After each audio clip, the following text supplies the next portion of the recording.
If there's one sauce that has a reputation for being difficult, a sauce that strikes fear into the hearts of chefs everywhere, it's Hollandaise.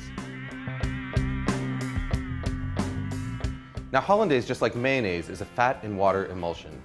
Normally when you mix together fat and water, the fat's going to separate and float on top of the water in a greasy layer. But the key to a successful emulsion is to break that fat up into droplets so tiny that they stay evenly dispersed, causing the liquid to thicken and turn opaque. Traditionally, the way that you do this is by whisking together egg yolks and lemon juice in a double boiler until they're hot and frothy, and then slowly whisking in butter in a thin and steady stream. As you whisk, the butter breaks into minute droplets, while the egg yolk acts as an emulsifier, helping to keep those droplets evenly dispersed and thickening the sauce. What you get is a creamy, smooth sauce with a rich texture and mild flavor that's perfect for vegetables, fish, and eggs. But there's a lot of ways it can go wrong. If you don't whisk fast enough, or if you add your butter too fast, the sauce will end up greasy and broken.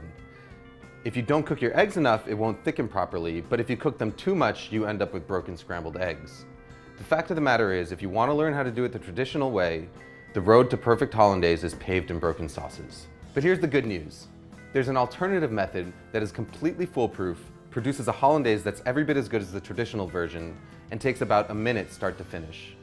All you need is a small pot, a glass measuring cup, and a hand blender with a cup that barely fits its head. We start by combining an egg yolk, a teaspoon of water, a teaspoon of lemon juice, and a pinch of salt in the bottom of a blender cup.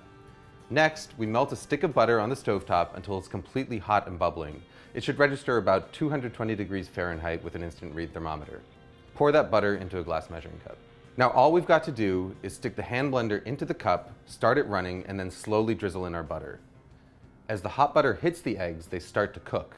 By the time you've added all of your butter, about 30 seconds later, the eggs are fully cooked and you've got a smooth, creamy, hot Hollandaise sauce that is completely indistinguishable from one made using the traditional whisking method. Hollandaise is at its best right when you make it, but if you want to store it, your best bet is to keep it in a small, lidded pot in a warm spot somewhere near your stove. Just make sure that you use it within a couple of hours. Food Lab signing out.